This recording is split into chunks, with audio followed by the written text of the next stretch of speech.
نحمده ونصلي على رسوله الكريم أما بعد فأعوذ بالله من الشيطان الرجيم بسم الله الرحمن الرحيم ربي يسر ولا تعسر وتمم بالخير وبك نستعين آمین اللہم آمین۔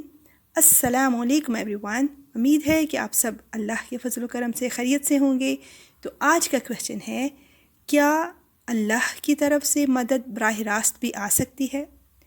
تو اس کا آنسر فائنڈ آؤٹ کرتے ہیں سورہ انفال کی آیت 10 میں۔ تو بسم اللہ کرتے ہیں اس کے ٹرانسلیشن کے ساتھ۔ اور یہ وعدہ اللہ نے کسی اور وجہ سے نہیں بلکہ صرف اس لیے کیا کہ وہ خوشخبری بنے اور تاکہ تمہارے دلوں کو اطمینان حاصل ہو، ورنہ مدد کسی اور کے پاس سے نہیں، صرف اللہ کے پاس سے آتی ہے۔ یقیناً اللہ اقتدار کا بھی مالک ہے، حکمت کا بھی مالک، بے شک یا رب العالمین۔ یہ آیت غزوہ بدر کے موقع پر نازل ہوئی۔ مسند احمد میں ہے کہ بدر والے دن نبی صلی اللہ علیہ وآلہ وسلم نے اپنے اصحاب کی طرف نظر ڈالی۔ وہ 300 کچھ تھے، کہا جاتا ہے 313۔ پھر مشرکین کو دیکھا، ان کی تعداد 1000 سے زیادہ تھی۔ اسی وقت آپ قبلہ کی طرف متوجہ ہوئے۔ آپ نے چادر اوڑھ رکھی تھی۔ آپ صلی اللہ علیہ وآلہ وسلم نے اللہ تعالیٰ سے دعا مانگنا شروع کی کہ یا رب العالمین، جو تیرا وعدہ ہے اسے اب پورا فرما۔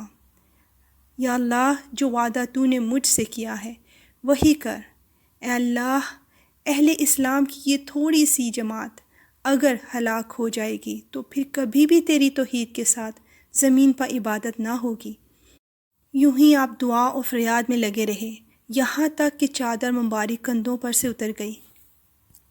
اسی وقت حضرت ابوبکر صدیق رضی اللہ عنہ آگے بڑھے، آپ کی چادر اٹھا کر آپ کے جسم مبارک پر ڈال کر پیچھے سے آپ کو اپنی باہوں میں لے لیا۔ آپ کو وہاں سے ہٹانے لگے اور عرض کرنے لگے کہ یا رسول اللہ، اب بس کیجئے۔ آپ نے اپنے رب سے جی بھر کر دعا مانگ لی، وہ اپنے وعدے کو ضرور پورا کرے گا انشاءاللہ۔ اللہ تعالیٰ نے اس موقع پر 1000 فرشتوں کے ساتھ مسلمانوں کی مدد فرمائی، سبحان اللہ۔ اس کے بعد مشرک اور مسلمان آپس میں گتھم گتھا ہو گئے۔ اللہ تعالیٰ نے مشرکوں کو شکست دی، ان میں سے 70 شخص تو قتل ہوئے اور 70 قید ہوئے۔ اللہ اکبر۔ اللہ تعالیٰ کو مدد کرنے کے لیے فرشتے بھیجنے کی حقیقت میں ضرورت نہیں تھی، نہ فرشتوں میں کوئی ذاتی طاقت ہے کہ وہ مدد کر سکیں۔ مدد تو اللہ تعالیٰ براہ راست بھی کر سکتا تھا، لیکن یہ انسان کی فطرت ہے کہ جس چیز کے اسباب سامنے ہوں اس پر اسے زیادہ اطمینان اور خوشی حاصل ہوتی ہے۔ اسی لیے 70,000 فرشتوں کی مدد کا وعدہ کیا گیا تھا۔ آیت میں یہ سبق ملتا ہے کہ کسی کام کو کرنے کے لیے جو ذریعے بھی یوز کیے جائیں، ایک مومن کو یہ بات ہمیشہ یاد رکھنی چاہیے۔ کوئی ذریعہ بھی اس وقت تک کامیاب نہیں ہوتا جب تک اللہ کا حکم نہ ہو۔ لہٰذا بھروسہ اسباب پر نہیں بلکہ اللہ کے فضل و کرم پر کرنا چاہیے۔ یا رب العالمین، بے شک تیرے حکم کے بغیر ایک پتا بھی نہیں ہل سکتا، اور ہر اچھا کام کرنے کی طاقت اور برائی سے بچنے کی قوت صرف تیری ہی طرف سے ہے۔ یا رب العالمین، ہمیں نیک عمل کرنے اور برائی سے بچنے کی توفیق عطا فرما۔ آمین اللہم آمین۔ اور اب نیکسٹ ایپیسوڈ کا کویسچن، حاسد سے انتقام نہ لیا جائے تو؟